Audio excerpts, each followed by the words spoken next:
Alright, so for today's topic, we will be talking about the special senses.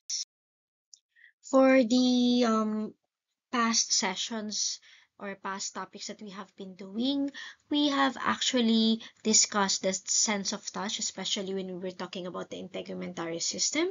So I hope everybody remembers how there are specific structures along or located within the specific layers of the dermis, which would be responsible for the detection of tactile touch. And for the sense of smell, I hope everybody is remembering how in the respiratory system, specifically when we were talking about the nasal cavity, that some areas of the nasal cavity, which is nearer to the olfactory bulb of the brain, would contain a more thicker and more special type of epithelium termed as your olfactory epithelium, and is really thick compared to your typical respiratory epithelium, because it would contain sensory cells that are able to convert olfactory signals into electrical impulses that the brain can actually understand. And for the taste, we actually learned about this when we were talking about the digestive system, if you can remember that. And in the digestive system, especially for the tongue, you would have your lingual papilla, specifically your gustatory type of lingual papilla, which would actually contain taste buds, and these taste buds would contain sensory cells that are responsible for detecting the chemical signal of taste in food. Okay, so for today's lesson, the remaining senses that we have not talked about yet would be the vision, specifically the eyes, as well as the hearing, specifically the ears. Okay.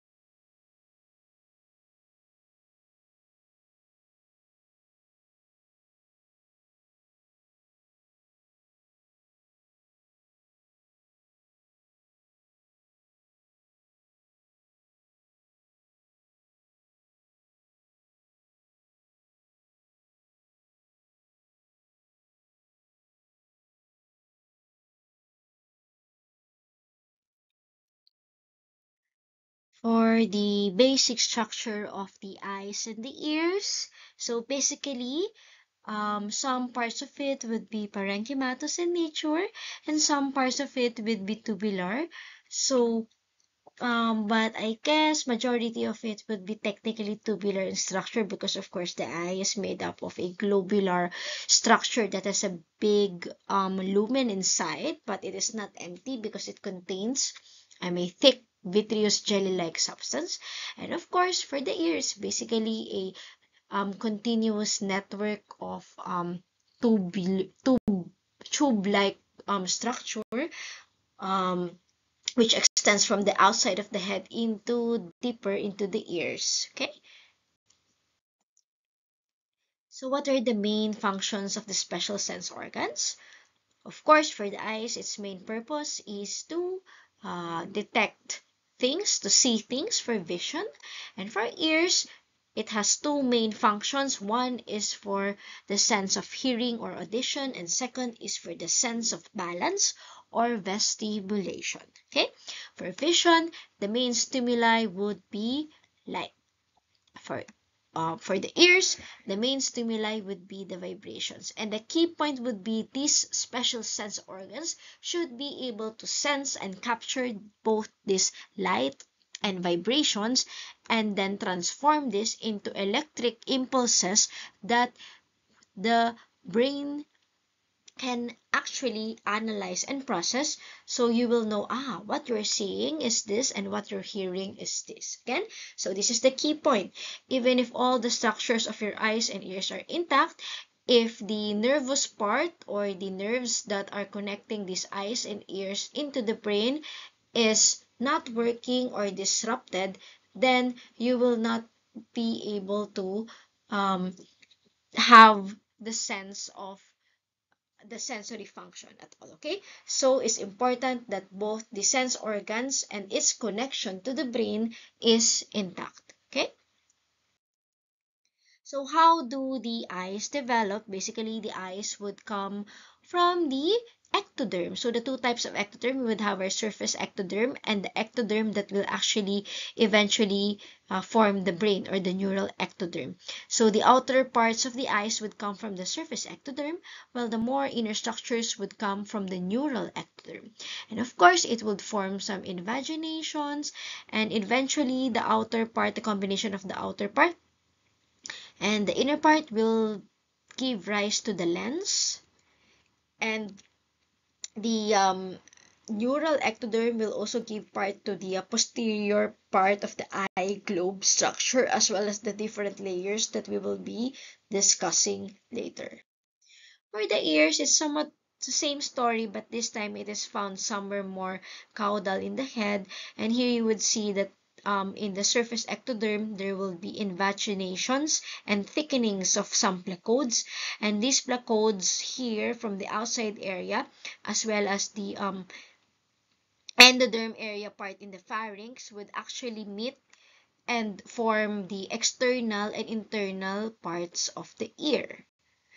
So basically, for both the eyes and the ear, majority of the parts originate from the ectodermal layer, and the only one that is originating from the endodermal layer is the tympanic cavity, and the structures there in the ear.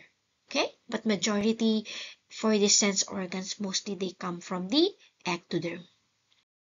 So what are the parts of these special sense organs? So for the eyes, it is basically composed of tunics, an outer tunic and a middle tunic and an innermost tunic, and it will have different names depending on the components. Okay, so again, just like in the digestive system story, when we say tunic, it's basically the layer. Okay, so tunic comes from an old word meaning blouse or clothes, right? So the eye is almost like the digestive system. It would, in the digestive system, if you would remember, you would have the tunica mucosa, tunica submucosa, tunica muscularis, serosa, etc. For the eyes, you would also have the same type of naming system, but this time we have the fibrous tunic, the vascular tunic, and the nervous tunic. Okay, for the and then aside from the tunics, so these tunics are forming the globe of the eye, and within the globe of the eye there is a big chamber or cavity, and it is filled up with intraocular fluids. And of course, you will also have your lens. The lens is a very important light concentrating structure that is hanging in the frontal part of your eye. Later, we will be discussing where it is and how it is hanging and what is controlling its shape. And then for the fibrous tunic, we would have your cornea, the clear part at the frontal part of your eyes, and then you would have your sclera. For the vascular tunic, you would have your choroid, ciliary body, and your iris. For the nervous tunic, you would have your retina. For the intraocular fluids, you would have the thin version and the thick version. And where these are located, we will be talking about that later. For the ears, we have the external part, we have the middle part, and we have the internal or inner part. So in the external part, you would have your auricle and your pinna, as well the external auditory canal, the area where you can still touch with your cotton buds when you're cleaning your ear. Then, of course, you would have your middle or tympanic cavity, which has first your tympanic membrane or eardrum. Then you would have your tympanic cavity, which houses your auditory vesicles. And then you would also have your auditory tube.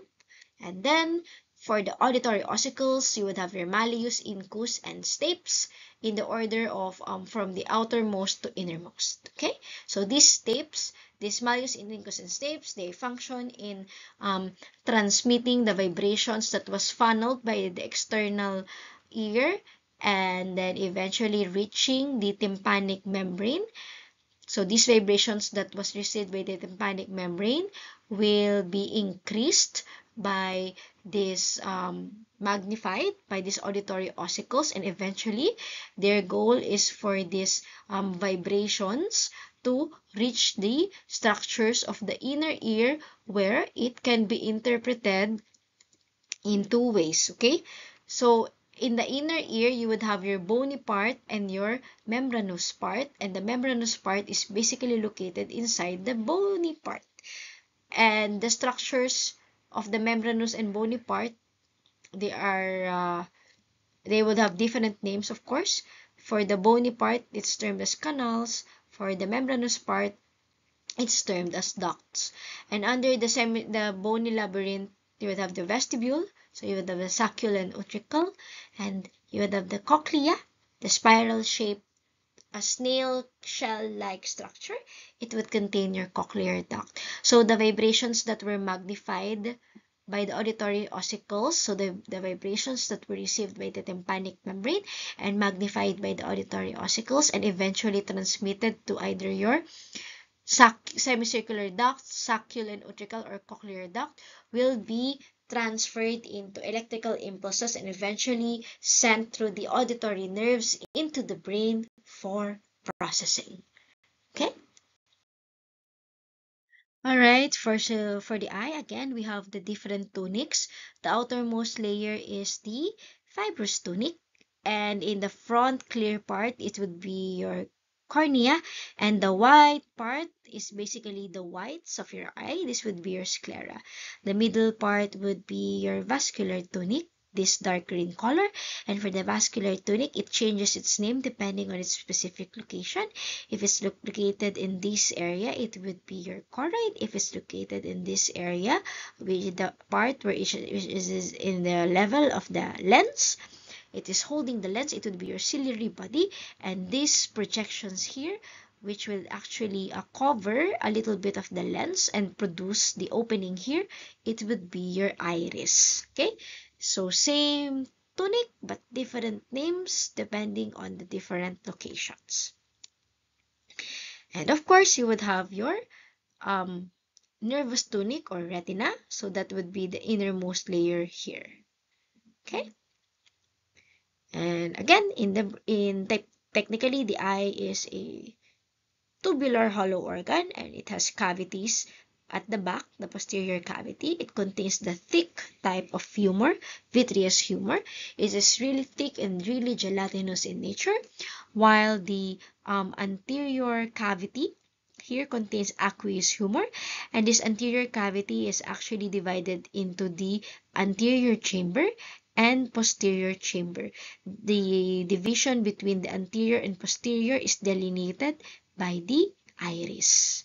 Okay, so both the posterior chamber and the anterior chamber of the anterior cavity contains aqueous humor or thin and watery like fluid. Okay, and here you can see that the ciliary process has zonally fibers which actually suspends the lens in place. So the lens is the one that is actually concentrating whatever light there is in order for the retina to receive the information in focus. Okay, so it's responsible for the change in shape of the lens. Okay,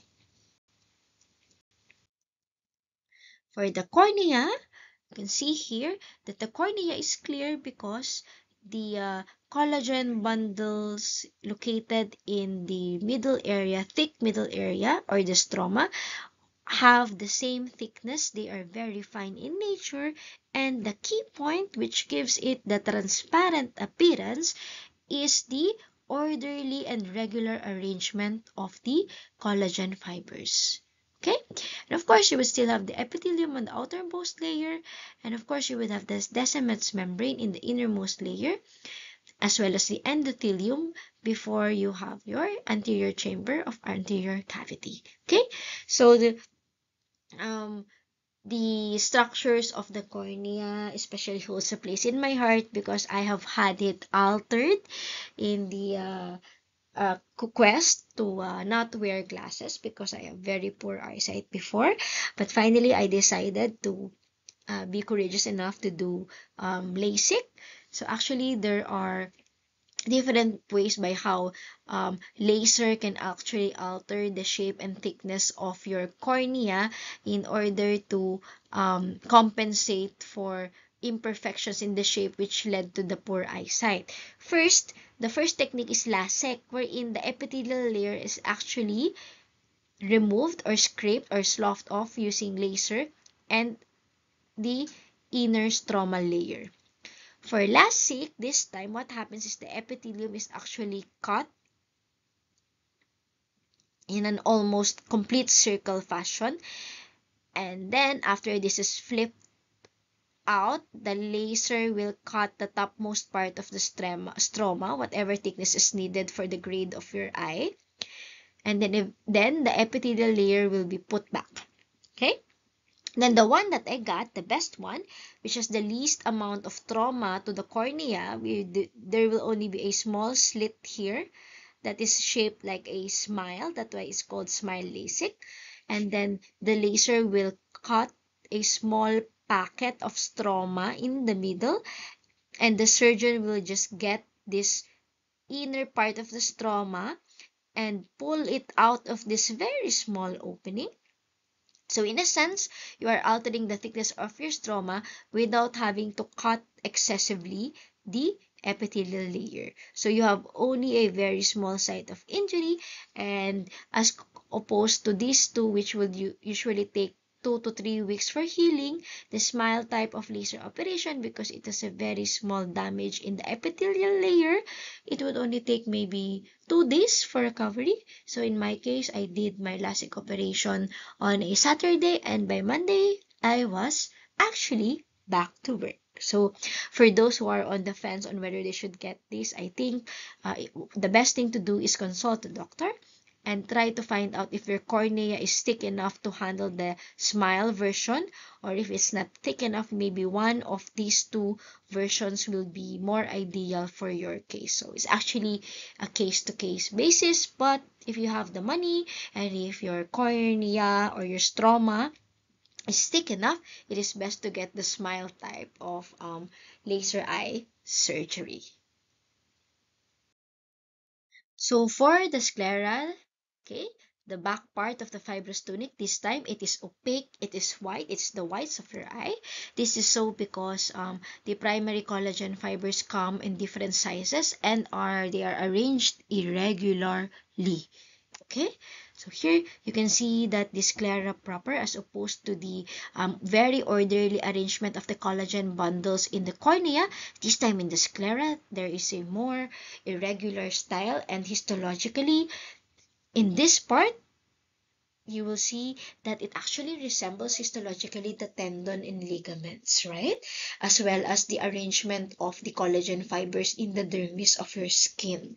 Okay, so this is needed in the posterior part of the eye because, as you remember, this part has a high amount of thick gelatinous fluid inside, and the eye should maintain its globular structure, so it needs a really strong connective tissue cover, unlike the first part, the anterior part, the corneal part, which needs itself to be transparent because it is the one that will be receiving the light stimuli. Okay, for sclera, it's more of a supportive framework function. Okay, for the choroid, so now we are talking about the middle layer, the vascular tunic. So this part, and again, in the more posterior part, so basically this is the choroid. Okay, so, and this is the choroid. So it is located in the middle of your retina, aka your nervous tunic, and your sclera, aka your fibrous tunic. So the choroid, the key function of the choroid is actually to provide nutrients to the retina, because as you can see, the retina is composed of multiple layers of cells, a lot of cells, so they would need a lot of nutrients to be delivered there. So it is delivered through the presence of the blood vessels embedded in the choroid layer. Okay, so here is a more intricate view and more detailed parts of it. If we move further to the part, the choroid will change its name. It will be termed as a ciliary body. So this part. So the ciliary body, if we would zoom in, one special characteristic of the ciliary body and the ciliary process that it has is that it has a bilayer epithelial lining epithelium with the outer layer not having no pigment while the deeper, more basal layer has pigment. Okay, and also in the iris, so in this part, so earlier again in the vascular tunic, we were talking about the choroid and then the ciliary body. So the ciliary body actually produces the vitreous humor here. What else? It also produces the zonular fibers, which actually connects to the lens in order to suspend the lens, as well as in order to change the shape of the lens depending on what is needed by the eye. Does it need to concentrate the light or diffuse the light or whatever? So it will be the ciliary body that would be controlling these fibers that is holding the lens in order to change its shape.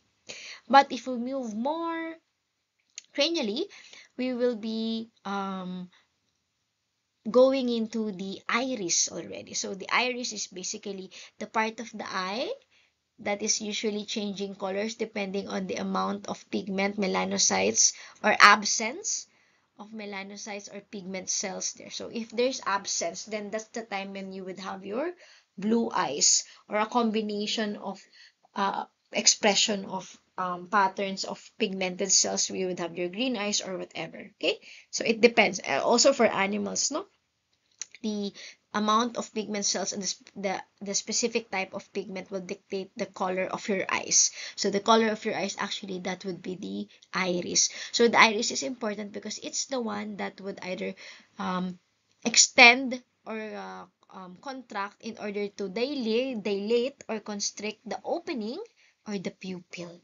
So basically it is like it is like the diaphragm that controls the amount of light that will eventually reach the lens. Okay, so in some preparations, if you're lucky, you can see the smooth muscle, aka pupillary sphincter, located in the more central area of the pupil, while the ones that are located in the more edge area of the iris, that would be the dilatory muscles. Okay, so here.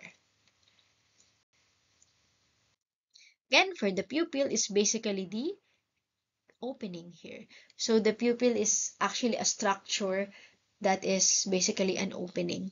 Okay? And in different animal species, the shape of the pupil actually varies depending on what is needed by the animal.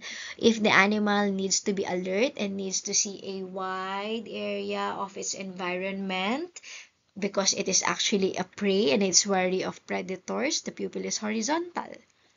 While if the animal needs to be laser focused and be able to detect animals that it wants to attack or eat, then the shape of the pupil would be vertical. And the animals in the middle would have a more or less circular or subcircular shape. So again, this is a very excellent example again of how the form of the specific structures of our body basically reflects the physiology or function that it wants to serve. Okay. For the lens itself, there are substructures within the lens, but actually in actual histological slides, usually this lens is very difficult to section. So I think in the laboratory or actual histological slides, which would have lens, would be very limited. And I'm not sure if it is good enough to see this finer structures. But anyway, what's important is you're able to detect where the lens is. Okay? So as you can see, the lens is actually again a even though it's composed of collagen fibers, it is still clear because there is a very orderly arrangement and very orderly way of how the lens develops. Okay, so the lens can actually change in shape, or the cornea, leading to the defects in the vision, such as nearsightedness or farsightedness. And usually, in order to correct this, the usual method would be to wear outside lenses or glasses in order to correct this. But as I said earlier, another option is, instead of wearing glasses, you would actually alter the shape of the cornea in order to compensate for the lens, because it's very difficult to change the shape of the lens, although it is possible, especially for those people who have deteriorated lenses, wherein the lens shape, the irregularities in the lens shape is not the only problem. Maybe it's also opaque, so some people can have actually implantation of a new set of lens. So it's possible. Okay. For the retina, so now we are going to the nervous tunic, and it is actually located in this area. And here you can see the retina has a lot of layers, and these different layers would have different names depending on what cell is located in each layer, or which part of the cell. So some layers will be termed as your nuclear layer, because it would contain the nucleus or the cell body of the sensory cells in that layer.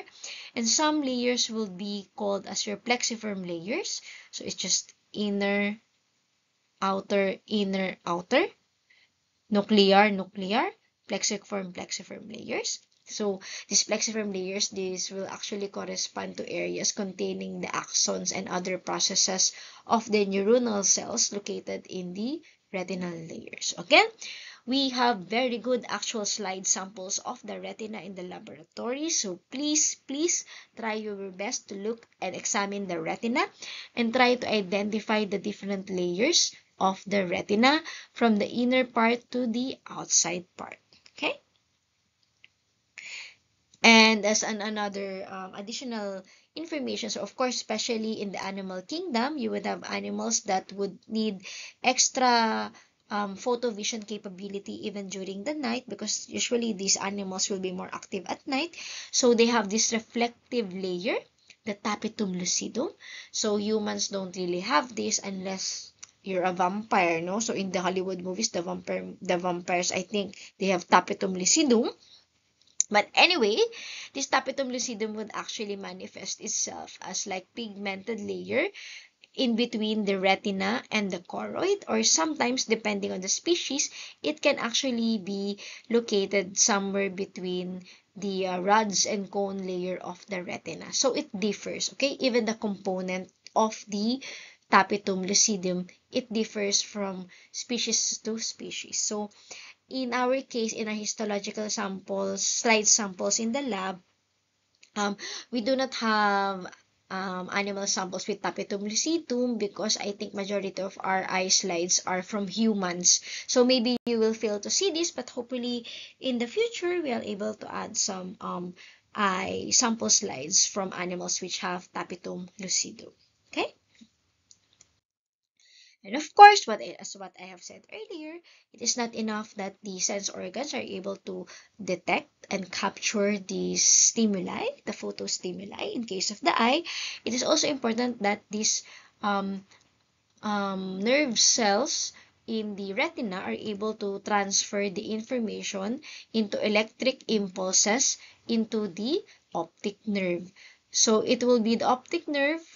So all the axons of the eye sensory cells will merge here and is able to pass through the compact, irregularly positioned collagen fibers of the sclera through a system of sponge-like openings. So the axon fibers of your cells will actually pass through here. So this structure is termed as your lamina cribrosa. And of course, since this area does not have a retina, it is also considered as your blind spot. Okay? Again, this is the lamina cribrosa part, it's special because it's actually a special type of sclera that allows for the um, uh, uh, entrance or passing of the optic nerve. Okay. Alright, so now let's move to the ears. So let's talk about it segment by segment. For the external part, of course, you would have your ear pinna. So the ear pinna, or this part, it actually funnels sound into the external ear canal. Of course, the external ear canal will be the one that will funnel the vibrations into the tympanic membrane. Okay, and the tympanic membrane, whatever vibrations the tympanic membrane has received, it will be magnified by the ossicles located in the middle ear. It will magnify the vibrations and also deliver it to the inner ear. And the inner ear, it's divided into two sections: the ones that are involved in the analysis of vibrations involved in balance, and the analysis of vibration stimuli involved in sound or hearing. Okay, so you have your semicircular canals as well as your utricle and saccule for the balance, and your cochlea for the hearing. So for the pinna, we all know already that the special type of connective tissue, supportive connective tissue, that is located in the core of your ear pinna would be your elastic type of cartilage. And of course, on the outer surface, you would have your typical integumentary system. And my question for today's attendance would be, can you still identify what specific of lining epithelium is this? So please comment the specific type of lining epithelium here in the comment section of your attendance for this lecture topic session. Okay?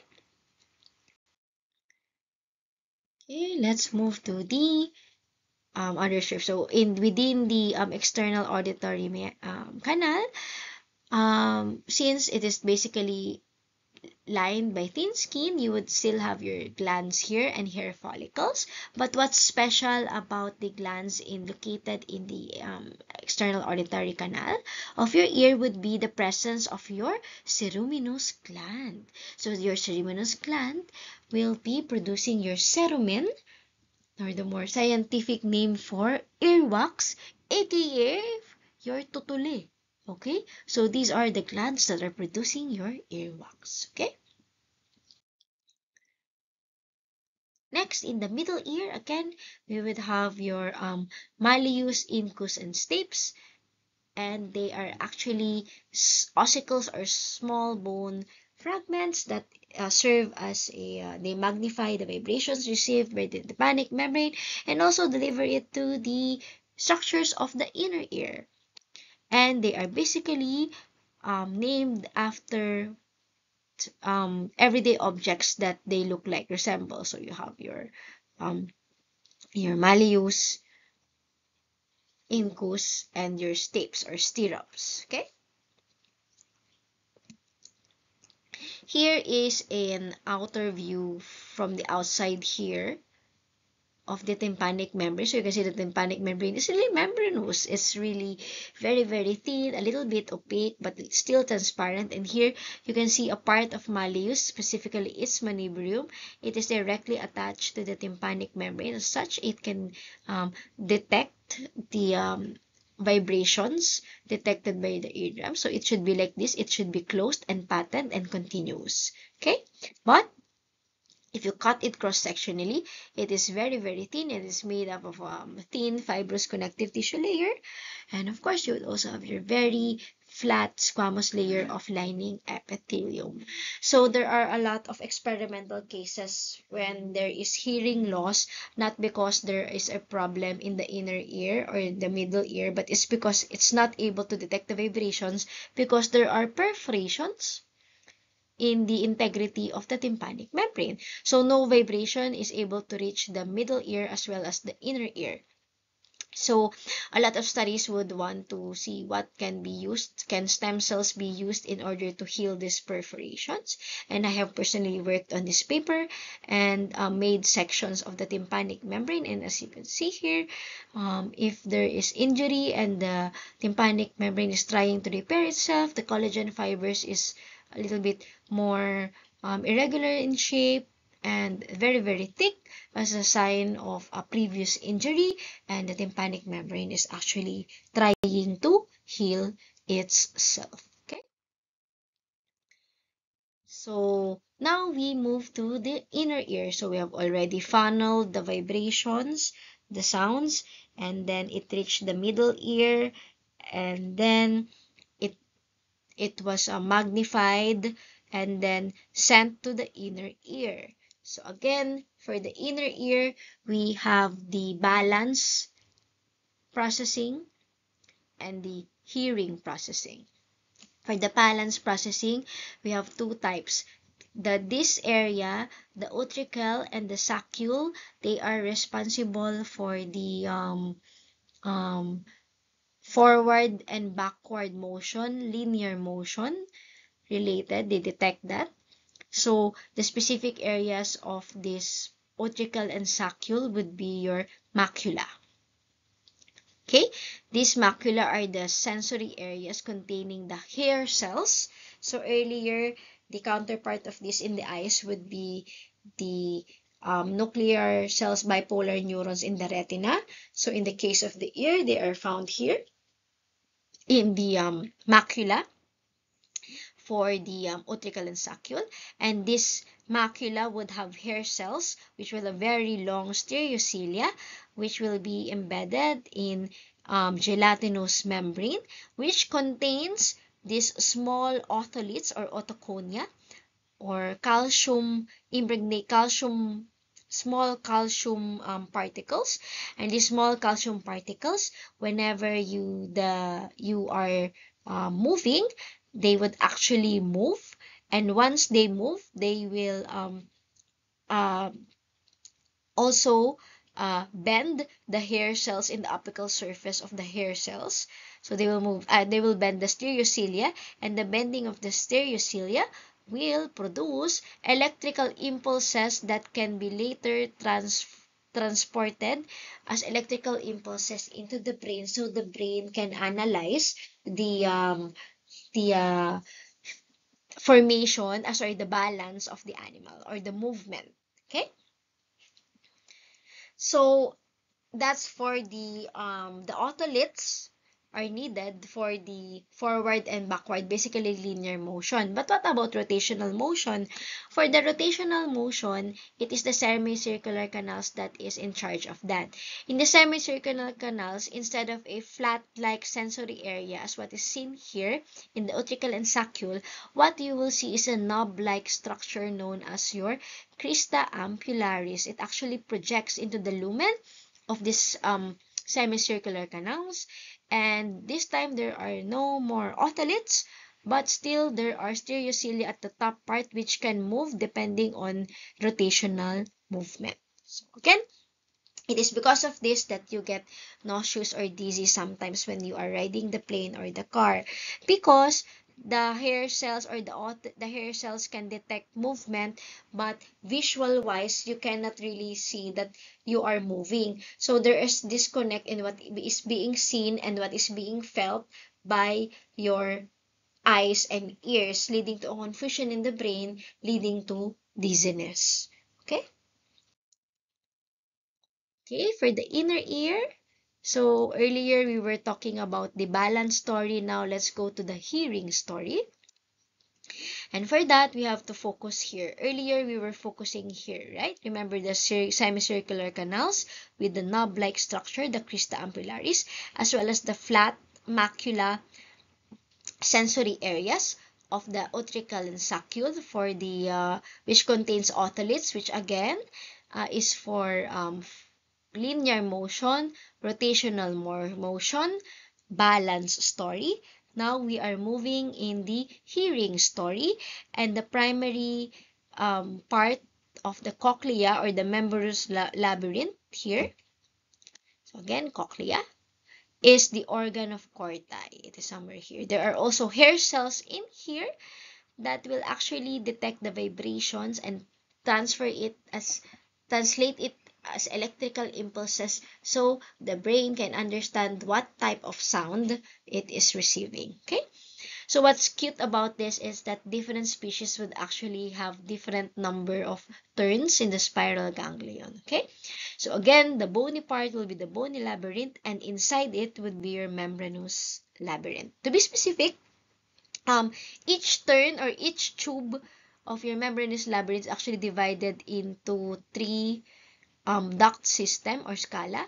The topmost part would be your vestibular, middle part would be your cochlear, and the bottom part would be your tympanic duct. Okay, the most important part here is this one. This is your organ of Corti, and actually different duct system would contain different kinds of fluids. So that's for you to review. It's in the course note already. But what's important is if we zoom in here, earlier you would have like the gel-like substance where the otoliths were located, right? Or in the cryptoampullars. This time, the counterpart in the cochlea would be the tectorial membrane, and any vibrations received will make the tectorial membrane move, and if this moves, the hair cells, the outer hair cells, will be able to detect it and again translate it to electrical impulse, and eventually transfer it to the nerve fibers here, and eventually go into the auditory nerves and into the brain for analysis and processing. So the different types of hair cells, the outer and inner hair cells are um, responsible for different types of sounds. Okay, so again, consult your course notes for the specifics, which type of hair cell is responsible for the louder sounds, which type is responsible for the more softer sounds, etc. But anyway, what's really important here is that you know that this structure or the organ of Corti is very, very important for it to be intact, because if these hair cells are damaged, especially in cases of side effects of some antibacterial drugs, it damages the hair cells, that it will render the animal uh, deaf, even if the tympanic membrane is intact, because the actual hair cell is broken. So I hope now you understand that there are different levels at which your sensory organs can fail. Your sensory organs can fail at the level of the receiving end or at the level of the processing end. Okay? So for those who have um, damage tympanic membranes, but for example the hair cells are still working, maybe there is a way for them to wear hearing aids, so these hearing aids can artificially magnify the vibrations instead, something like that. But for those who cannot use hearing aids, maybe it's quite difficult because the damage is at the level of the nerves already. Okay, so here is a schematic diagram of the tectorial membrane, as well as the stereocilia of the outer and inner hair cells. And again, these hair cells are responsible for the translation of the vibrations into electrical impulses, so that the brain can process the vibrations and analyze it as sounds. Okay? So that's all for the topic. Again, do not forget to answer my question earlier to signify that you were really present during this lecture session. And again, as a reminder, online quizzes for this last two topics will be held next week. For the topic last time, for the reproductive system, the link will be posted next Tuesday. And for today's topic, the special sense organ, the links will be posted next Thursday. So I hope for those of you who will be returning home for the November 1 holidays, I hope you will be all safe.